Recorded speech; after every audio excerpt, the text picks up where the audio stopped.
Wie in der vorherigen Episode angekündigt, liegt wieder der volle Podcast-Fokus bei mir bei Kopfsache.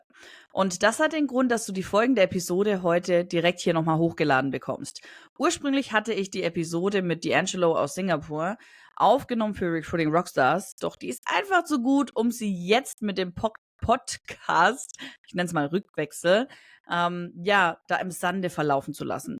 Deswegen geht es in der Episode natürlich mehr um Recruiting, mehr um Startup-y Hiring, aber Personalwesen ist natürlich auch so richtig spannend und zwischen den Zeilen lesen und Menschen kennenlernen ist auch so sehr interessant. Deswegen lade ich dir die Episode hier nochmal hoch und nicht wundern, zwischendrin ist das Recruiting Rockstars Intro zu hören. Ich packe sie einmal genauso, lade sie hoch und ab kommender Woche wieder alles gewohnt im Kopf. Halleluja. Im Kopf-Sache-Style. Jetzt aber. Viel Spaß damit. Heute hatte ich einen englischsprachigen Gast und deswegen springe ich auch gleich rüber. Because today was the first time I have a guest on my podcast show and my guest was D'Angelo Harris, or short Dilo. We met in Singapore 2018-19, just before COVID, and we are both in a recruiting game, headhunting game, and so on. Today with him, we talk about why did he move from Germany to the US to Singapore? What is the most important part in his eyes? What does he wish for in the recruiting game in the future? What should you take care of if you're a recruiter? And what is maybe not that important? And so much more. So when you're interested in how to learn how to be a recruiter, how to move maybe abroad, and all that stuff, then you should definitely listen and learn from Dilo because he's one of the best recruiters I've ever known. And he can do so much more. And he tells you that he's very hands-on, that he loves to work, to get to know new people, and how you can learn this too. All this you're going to learn from this episode. Have fun listening to it.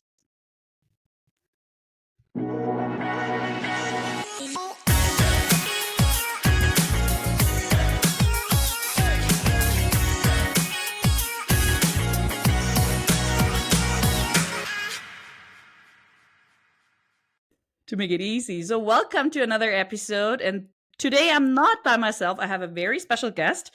And before I share too much about you, maybe, D'Angelo, you would like to introduce yourself and happy welcome. Glad to be here. Thank you, Patricia. So my name is D'Angelo, but everyone calls me Dilo. So feel free to use that nickname. I draw the line at J-Lo, so please no J-Lo. I am a German-American Army brat.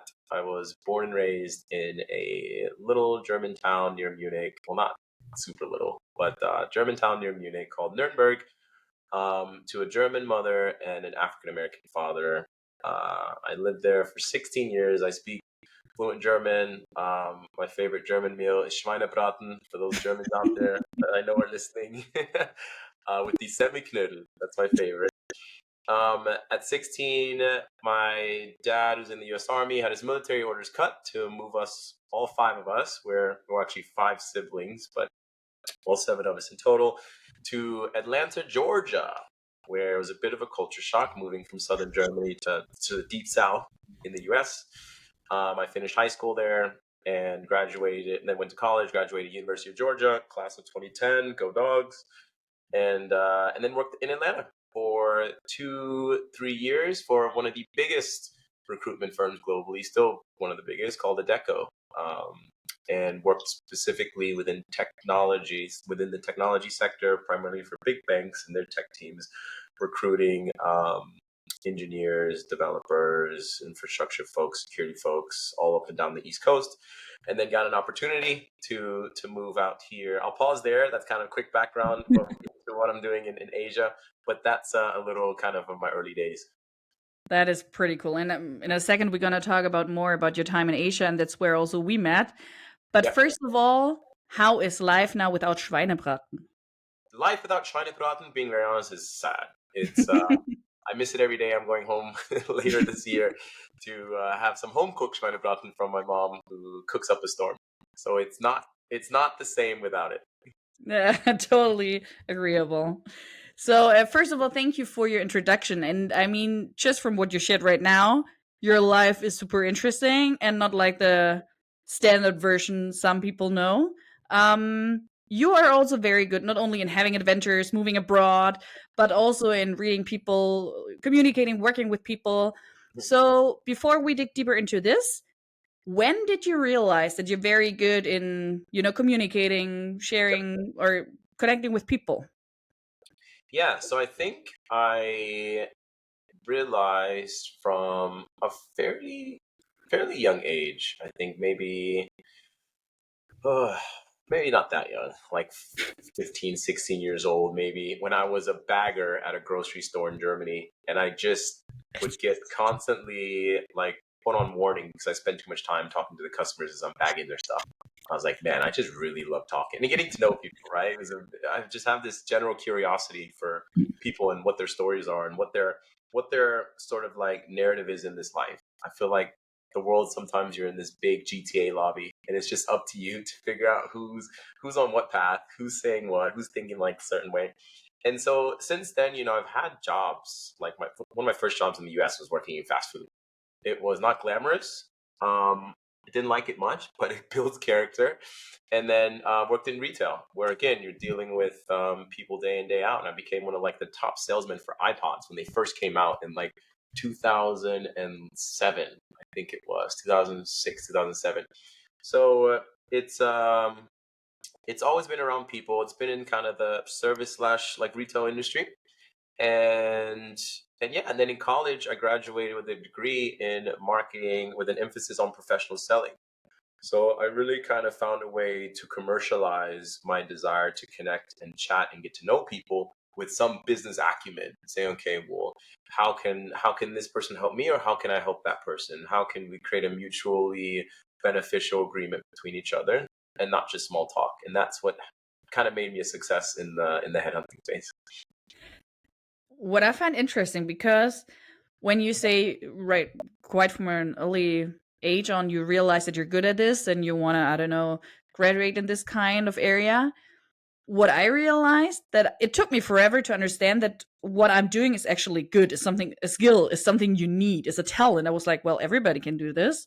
Mhm. Did it take you a long time, or was it quite clear for you right from the beginning? Because it sounded like, oh yeah, super clear, super straight.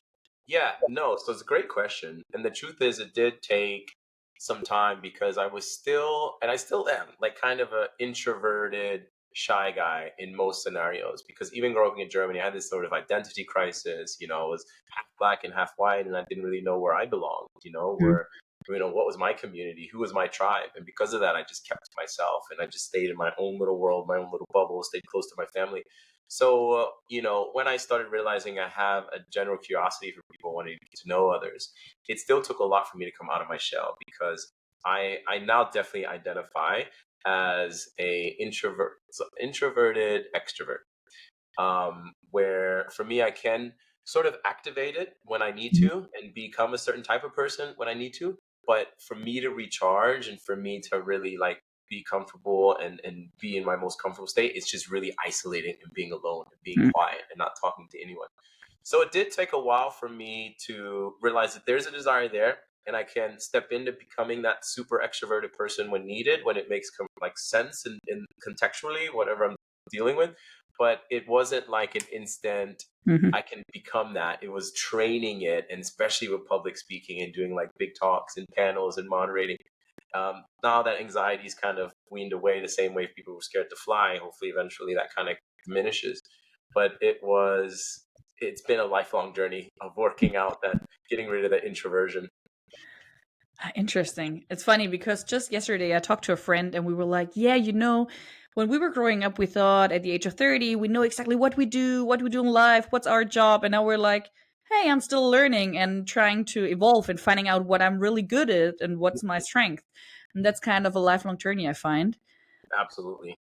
And so you shared your story until Atlanta, but Yeah. now you've been in Singapore for quite a while, where we met. Was it 2018, 2019, something like this? Yes.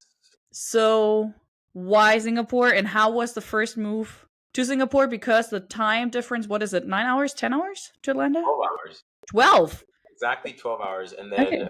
if there's no daylight savings time, so after they sort of get rid of daylight saving times, then, or activate daylight savings time, it's 13 hours. So it's a Oh, that's tough. bit of a difference for sure, and communicating with friends and family back home. But to answer your question, yeah. So part two of my Who Am I story is, while working for Deco in Atlanta, an email rotated around. I remember it was titled as Go Asia Campaign, which they were rotating high potential junior consultants into high potential markets globally. And for them, this one geared towards Asia, and they had KL, so Kuala Lumpur, they had Seoul, Korea, they had Shanghai, they had Beijing, they had Singapore on there, and I just raised my hand. I was like, okay, I'm about 2.5 years in my firm. I'm doing really well. Like, thank you, God, for allowing me to be super successful. And then they picked me, and it was between Singapore and Hong Kong. And Oh, wow. Could you choose?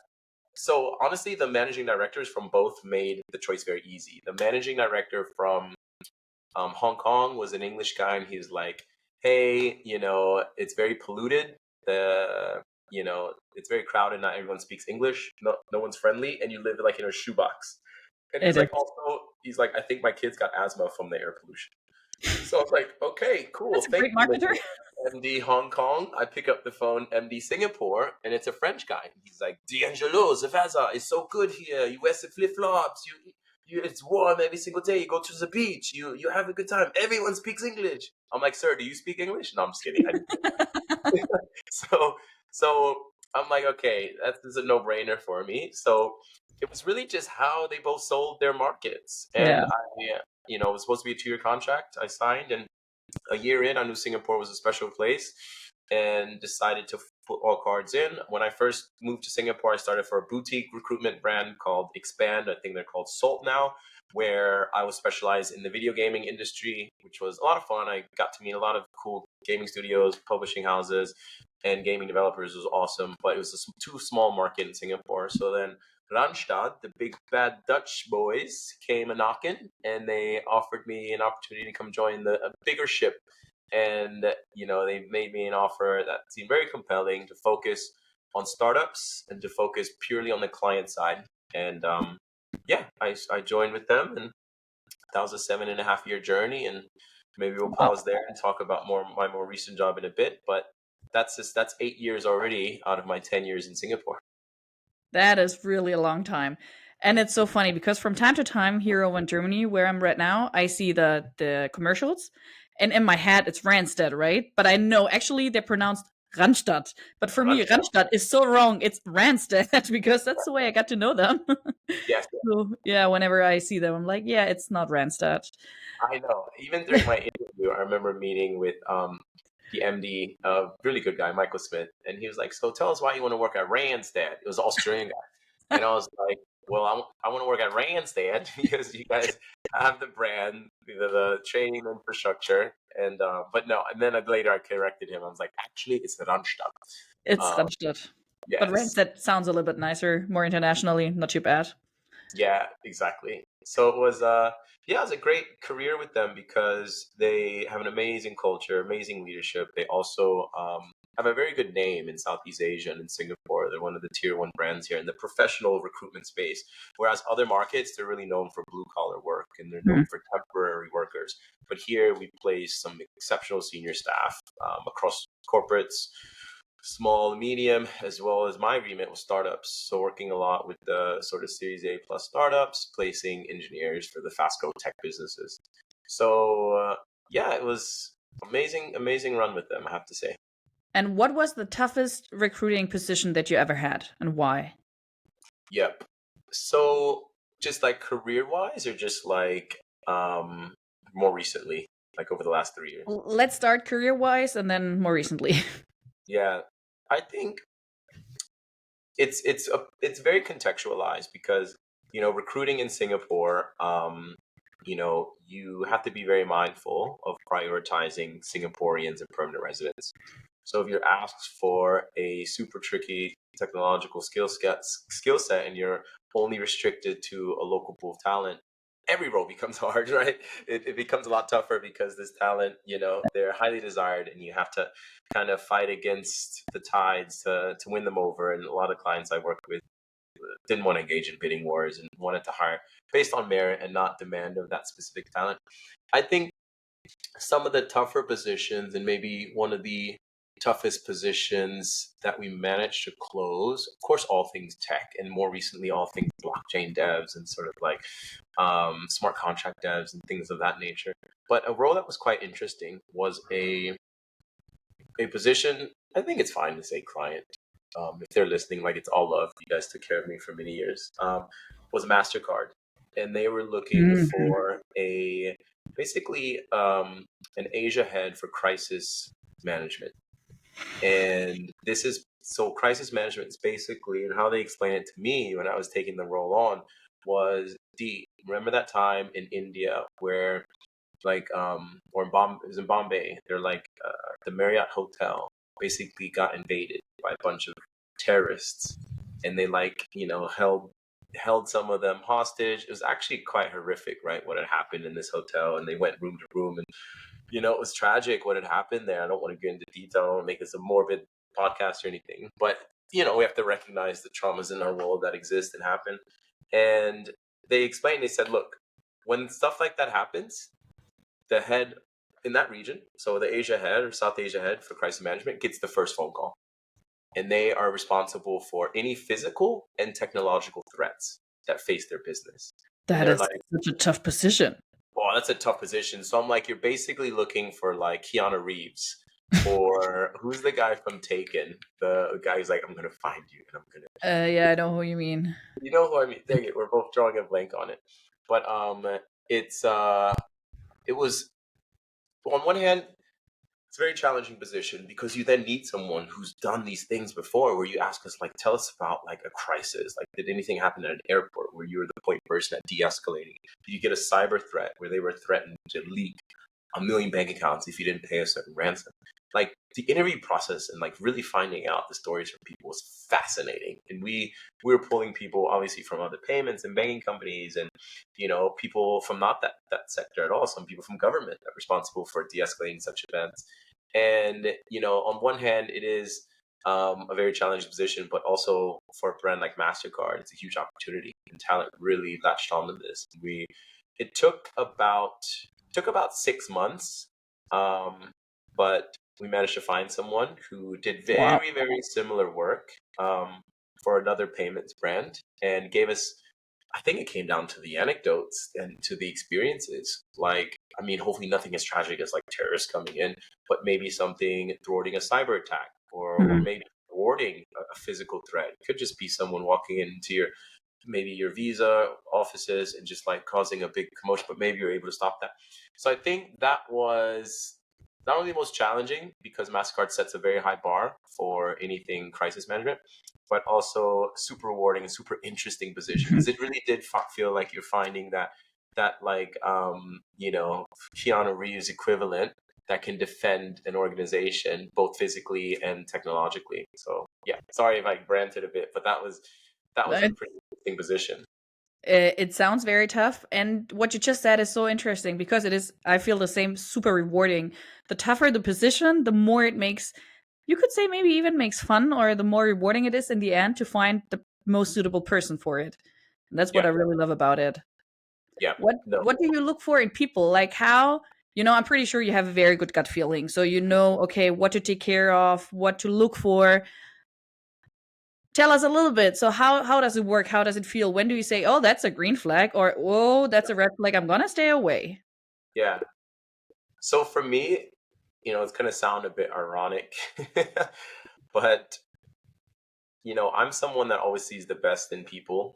I'm the kind of guy who will interview and just think everyone has something special, and so I'll probably tell you the thing that makes me maybe the best and the worst person at identifying talent to some extent, because I truly think in inherent good. I feel like everyone has redeeming qualities. There's pros and cons with everyone, but they're all redeemable and they all could make it work. So in fact, at my last job, my ex-boss, Daljit, put me in every interview you can imagine for all my 8 years there.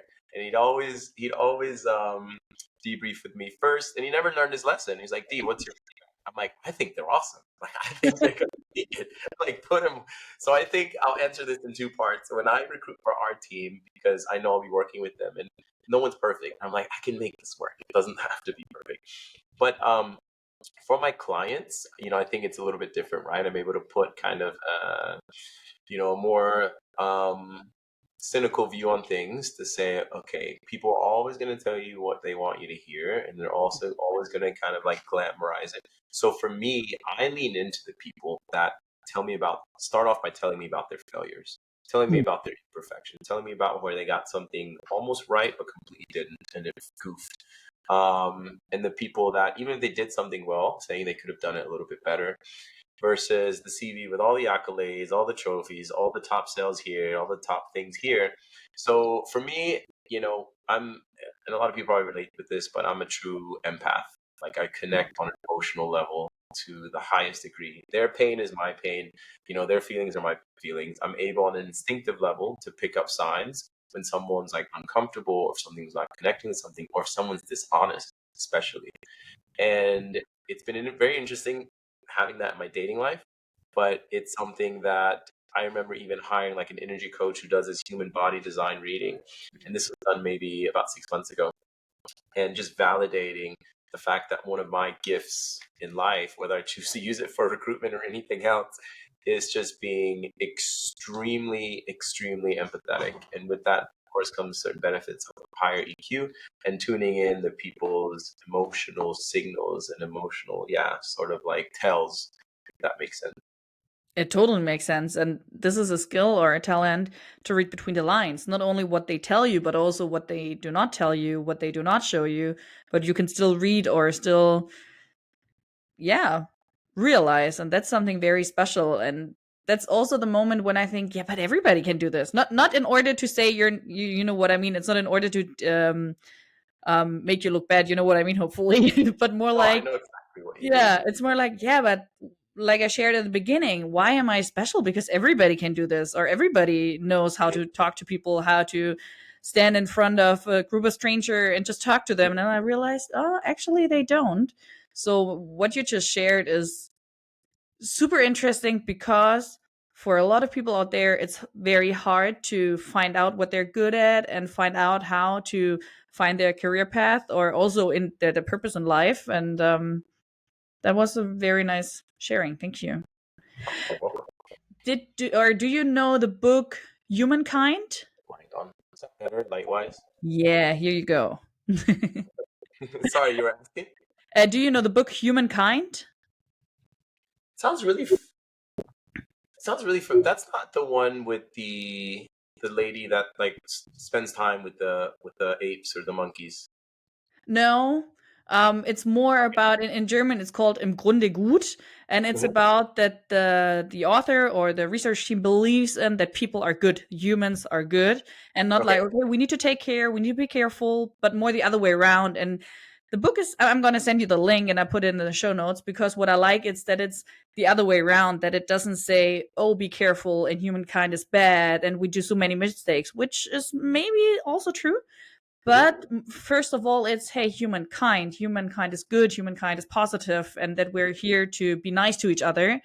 And I really like that. So I'm gonna send it to you. Maybe it's interesting for you to read. Yeah, no, I like the synopsis of it already. I feel like I can relate to this author right off the bat. Have you ever been to Denmark? Never been to Denmark. Because what I just read last week, and this is something that fascinated me as well, is that they're now trying, because they have obviously never been there too. Obviously, they have a very good, trustworthy relationship one to each other. And so there are stores or stuff where the people can just go there, scan their stuff, pay it by themselves, go out, and nobody's checking, because they try to build a trust. I don't know how you want to call that kind of research, but it's super interesting, because they believe that people are honest and that they're trustworthy and that this can work out. And now they have a trial period. And I'm like, I'm not sure if I would dare to do this, but pretty interesting to see it from the other way around. Yeah, no, I'm curious to see how that study goes. Like, I feel like I do believe in intrinsic good. Like, don't get me wrong, I know there's definitely some bad apples out there. But I do conform definitely to more intrinsic good than bad. I think by default, people tend to come out good, and there's maybe situations that cause them to stray. But no, both the Denmark concept and this book, that's my tribe. Yeah, I'm gonna send it to you. And so to come back again, what is a red flag? Like you already said, hey, I'm very positive. I come out of the interview and I'm pretty sure this person fits. That's a perfect match, or maybe not the perfect match, but a good interview. Mhm. I'm pretty sure you already had some interviews where you were like, yeah, maybe not so suitable, or Yeah. maybe this was not your best interview candidate. Yeah, I mean, I think there's a few things that are like red flagish is like one would definitely be someone who, constantly interrupts, doesn't let anyone finish their Mhm. train of thought, kind of bulldozes conversation. So someone that's just very interjecty or interrupty, huge red flag for me. And even the hygiene stuff. So say if they're coming super late, not even super. For me, I'm German, right? Like 2 minutes late is unacceptable. Yep. So I think any amount of tardiness for me, like even though I like everyone, probably Yep. the top red flags that will get you on a naughty list for someone who would probably said yes if you just gotten these basics correct. Would definitely be the tardiness. Definitely. So like obviously first you can't recreate first impressions, and whether that's for us in our brand interviewing and recruiting or for our clients. I remember there was a big four consulting firm where we're placing it was junior level consultants, but it's still a consulting firm, so there's still an image that you must uphold. And I remember we prep these candidates. We tell them, look, first impressions can't be replicated. Like dress for the role that Mm. you want, not for the role that you have or the role that you're going Yeah. for. And it's a rule that can't be overstated, especially in the youth. Like alpha gen, hopefully you guys get it together.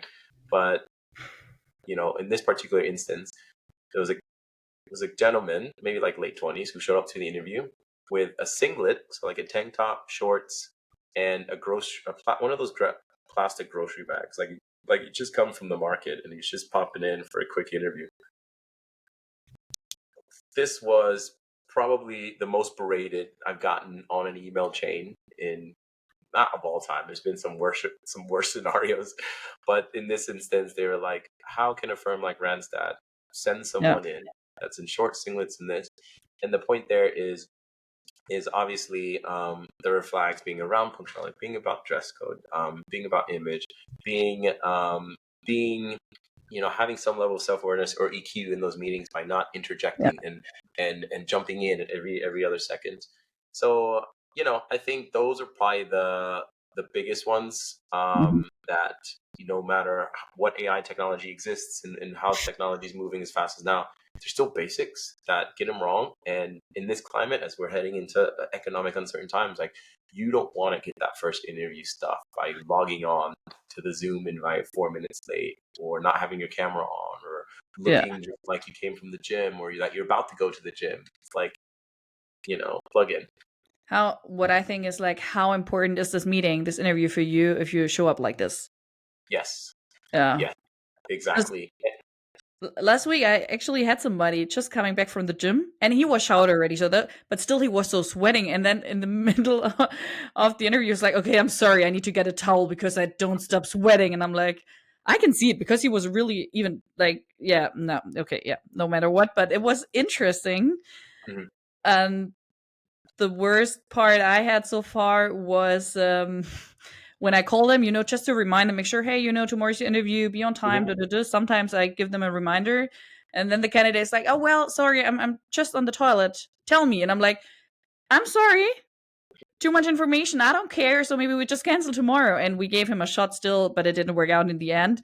But it's like, when did you, I don't know, when did you come up with the idea to share such stuff in an interview? I mean, it's still a job. Yeah. And what I'm wondering, because so many times you read the slogan, hey, our company is like a family. What do Mhm. you think about when you hear this? Yeah. So it's funny because if you would have asked me maybe like, so I just turned 37, and I think working in corporate most of my life, I used to look at that saying very different than when I look at it now. So back then, I would have understood it as like, we spend more time with colleagues than we do with our own family or our own partners, sometimes our own kids if we have them. So, for that reason, they become family. And someone you should confide in, you should win with, you should lose with, you should laugh with, you should cry with. And as I've gotten older, now I kind of see that it's, to be very honest, I think it's just like corporate jargon, like almost bordering on propaganda. I feel like there's a clear separation between work and actual family and friends. And I think, being very honest, you shouldn't delude yourself into thinking corporates are family if they promote themselves to be very cautious, because Yeah. it's a bit to kind of drive productivity and commitment out of you. But keep one thing in mind: a business will always do its best for itself when economic uncertainty is looming. So you as an individual need to always do its best for yourself. So not saying every corporate is kind of this savage, but to answer the question, I think family is the friends you choose. Family is the family you were born into, like biologically. That's very different than the people that chose to work at the same company you, in a similar role as you, or in a similar department as you, and you just see them. There's some people I work with for many, many, many, many years, and I've never thought to invite them to my birthday. It never even struck my mind. So I think it took me a while to get there, but it's a strategy that I guess corporates like to play on. But if you're hearing this, be cautious, and there's no such thing as like work being your family. I appreciate you saying this, because what I always think of is you would never fire your brother if, I don't know, the project didn't work out the way you want, or the numbers are not there anymore. Mhm. And I know there are also families that have really maybe issues, maybe problems, maybe challenging times. I don't say that every time it's great, but still it's a big difference between a company where you really, I mean, it's an economic thing, right? You need to make the Yeah. numbers, you need to be good in working and bringing the stuff and finalizing the projects and everything. And in a family, fingers crossed, hopefully you can just be you are, and you don't have to work. You're like, you are not the work you do. Yes. And yeah, that's a Good way of putting it. You are not the work. difference.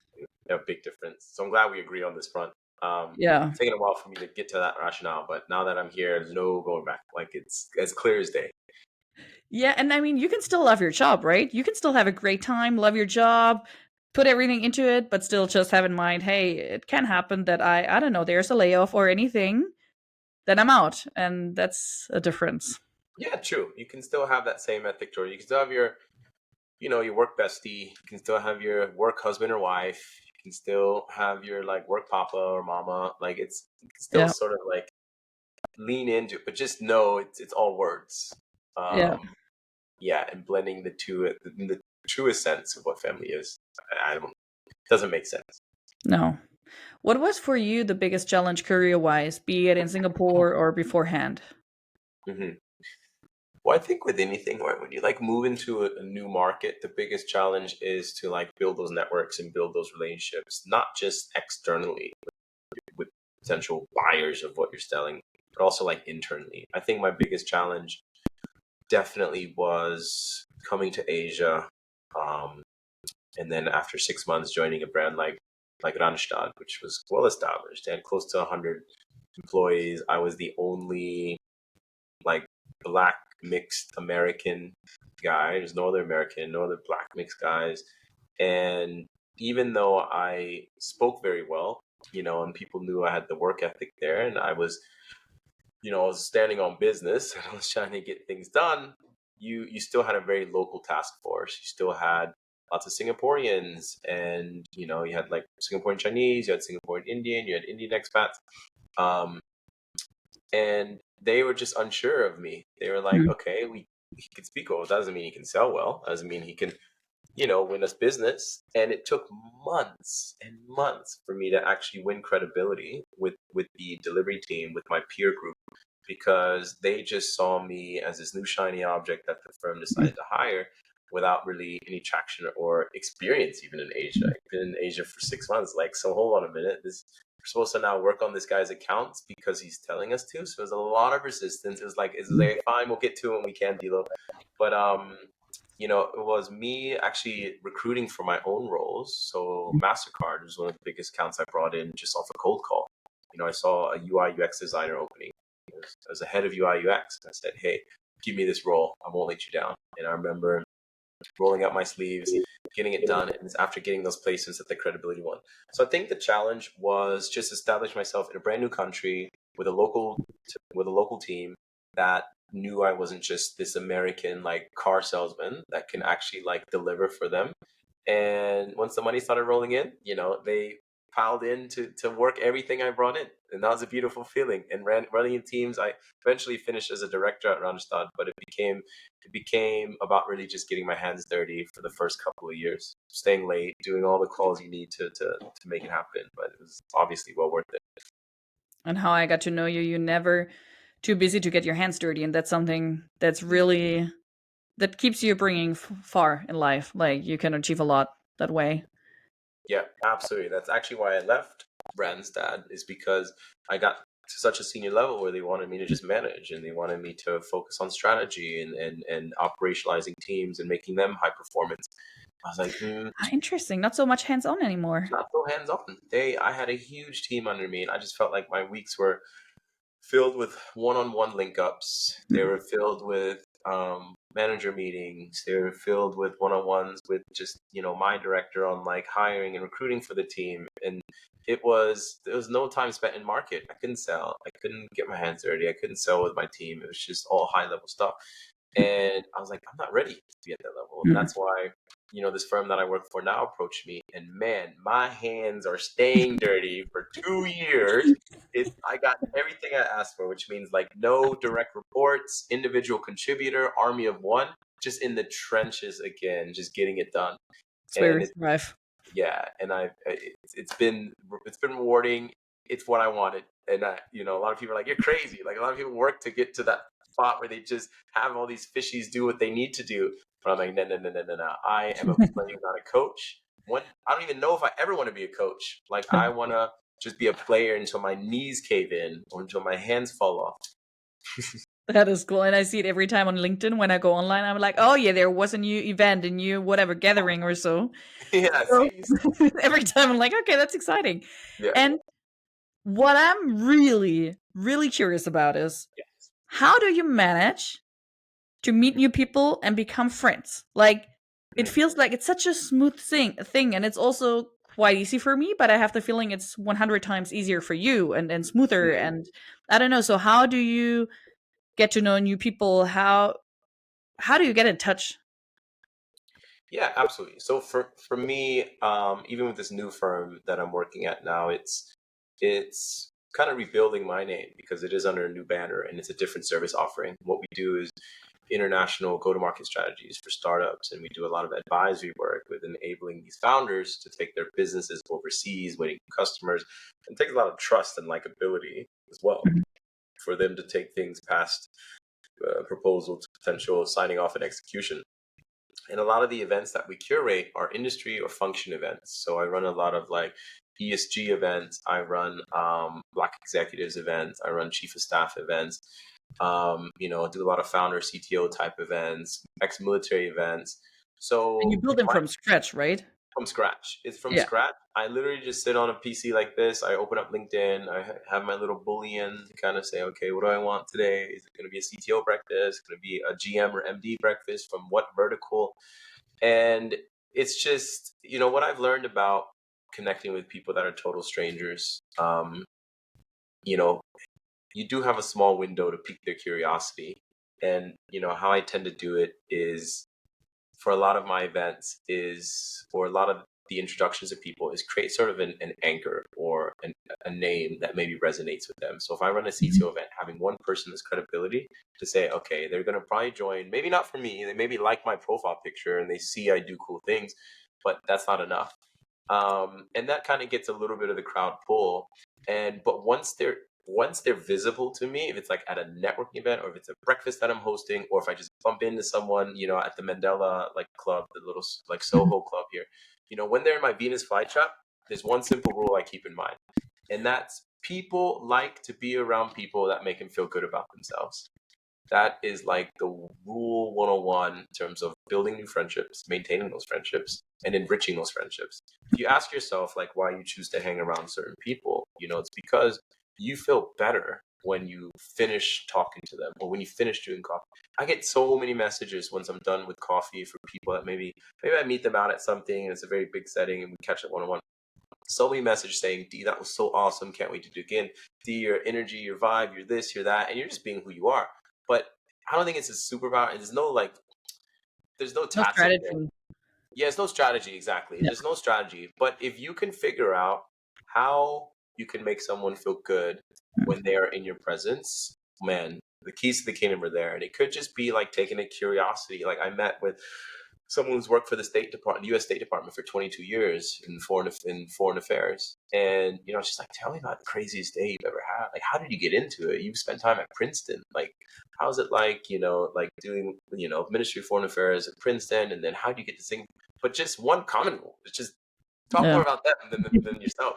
But keep this in mind because it's a rule just in general, and I think this, especially in recruitment, when you're getting clients that want to like and buy from you, and when you're getting talent that essentially is uprooting their current situation. Most of them best candidates are always going to be in a job. Like I hate to follow this school of thought, but I do believe the best candidates are always the ones already working. Not saying there's a pool of people that just lost their job that are just as great, but chances are you're going to find someone that's heads down and they're the one that's going to kind of take your company to the next level. So for that reason, them liking every exchange they have with you until it's time for the offer is going to be instrumental in them saying yes, or at least when they say no, giving you a genuine reason as to why it's a no, versus just like some BS reason that they're just going to blow you off with. That is interesting because it was leading me to my next question, which you already kind of replied to. Because what my challenge is that I have interviews and the candidates feel so heard and listened to and so excited. And then I tell them a few days later, okay, I'm very thankful for your time, but in the end, I'm sorry, we chose another candidate. And they're like, what? But it was the most amazing interview I've ever had. And it's great to hear that, and I hear it even quite often, but I'm like, okay, I need to be, I don't know, look worse in the interview or do not smile so much or do be not interested. But that's not me, that's just how I am. I know and you. Yeah, so you know that situation, and if so, how you handle that? Yeah, it's a good point. So I think I've struggled with this even now. I've been doing this for a long time now, about 13 years. And, you almost have to ask yourself to tone down your enthusiasm or your conviction in making them believe that they actually stand a good shot with this interview, or that you're going to be the headhunter or recruiter that's going to be responsible for placing them, because they hear you have this energy, you have this sense, you give them this sense of comfort and like confidence that you're going to get it done. And then they're blowing up your phone, right? They're blowing you up. They're figuring out like, why haven't I heard from you? And they're chasing you down. And, it's, for me, I've not mastered it, to be very honest. I kind of take the easy way out. Which is, depending on what the role type it is itself, and if it's a role where I know it's not going to be a lot of volume, or me having to meet with a lot of candidates, I meet with as little as possible. I almost never meet as well with speculative candidates, right? Candidates that have just come onto the job market that are like, hey, I got your details from so and so. I'd really love to meet and pick your brain on the market. It's like, I know you do, but the more time I spend with people in your situation, like, God bless you. I know it's a delicate scenario. I know you're trying to put food on the table and you're trying to support a family. But the more time I spend in these exchanges, and I could easily fill my weeks with these kind of exchanges, is less time calling into hiring managers, is less time, working with existing clients on more business. So my easy way out is just massively reducing, unless they come recommended from a hiring manager, or unless they come recommended from like a lifelong friend, someone who's going to be like in my groomsmen squad. Like it's really doing that, because no matter how much you downplay your enthusiasm and excitement for someone's possibilities of getting that job in an interview, or you assessing them and helping them wanting to find that job, they're always going to come down hard on you when you start ignoring, or they're going to chase you up a tree. I have like right now 700, if I just look at my phone, 700 unread messages on WhatsApp. Like, I don't know if you can see that number. It's maybe not that clear. Yeah, that's not that clear, but it's a high number. Wow, I get pulls when it's more than one. But I know that I'm very strict on that. Yeah. I know. So me, I'm trying to find a way to get it to 0, and I'm never going to get that high again. But it is, and look, for me, I want to make it clear with talent, like never stop trying. But just be patient with whatever recruiter or headhunter that you're choosing to work with, whether it's an in-house role and you have that relationship with them and they're managing the pipeline for these positions, or whether it's an agency style who's trying to get you across 5 to 10. It's just the more you blow them up, the less likely they're going to return that call. Just got to let them do their job. Checking in with them once every 3 months is more than enough for them to keep you top of mind.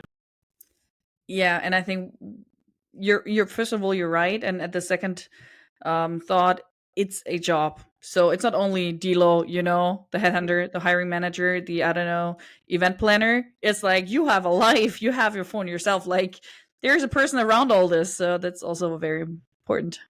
Yes, exactly. Until it's like all AI bots and Yeah. like completely radicalized like ChatGPT exchanges. Like you're right. It's to Yeah. what you. So my final question is, if there's anything you could wish for the recruiting world, for the startup world, for the business world, maybe there's any kind of thing you wish for or anything you would love more people knew about, what would it be? Ooh, I like this one. I think what I would wish for is, it actually kind of ties into the last point that I made, joking about kind of like ChatGPT and AI and whatnot. So I would say my wish would be that a majority of the recruitment process does not get replaced by these like automated like AI experiences. I feel at the end of the day, there can be certain elements of it, like for instance, like applicant tracking, and just maybe like job matching aspects where maybe your CV is in like a database of Randstad and we upload a job and maybe there's a 91% correlation what you've been doing and it puts you on a short list. But we tested this technology out, not the one I just mentioned, but we tested like a chatbot technology out where we chose this image of late 20s, early 30s, like Chinese woman, pretty good looking, as a chat bot, and the attention she was getting, people were just like abusing it to some extent, right? Just trying to like kind of flirt with this technology. Oh Some my people actually gosh. showed up at the offices wanting to meet this person, and we had to tell them like it's just a chat bot, like. And they Very got so offended and they got so critical of us by employing like fake employees that they felt they had gotten, like taken advantage of. It's like, well, hold on a minute, like it takes two to tango here.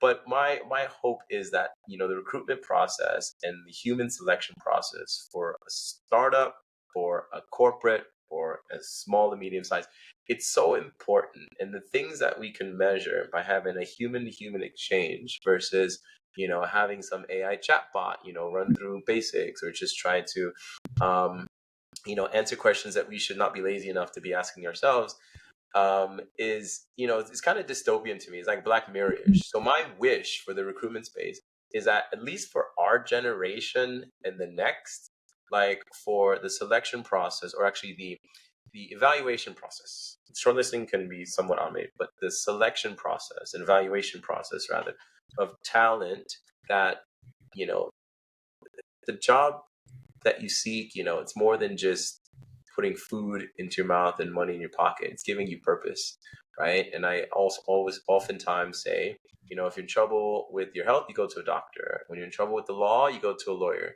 When you're in trouble with your career, you go to a recruiter, right? You go to a headhunter. And I think for that reason, I would never in the next 20 years want a robot to like do open heart surgery on me. I wouldn't want like a robot representing me if I like had some horrific accident. I need a lawyer to defend me. So that's my, sorry, very long-winded way of saying, but I think my wish to the recruitment space is let's not overly AI the human selection process and evaluation process for hiring. That's actually an awesome wish. And I hope so too, a lot. And yeah, it's great to being, have that humankind still being in touch with people and with real life humans. So that's pretty cool. Thank you, Dilo. It's been a long interview. Thank you so much for sharing your story, sharing your career advice, tips, everything. So thank you for your time. Yeah, Patricia, thanks for having me on. If I can support in any other way, if you have any other ideas ever, let me know. But thanks for having me on your podcast, and let me know how you go. Talk to you soon. Thank you.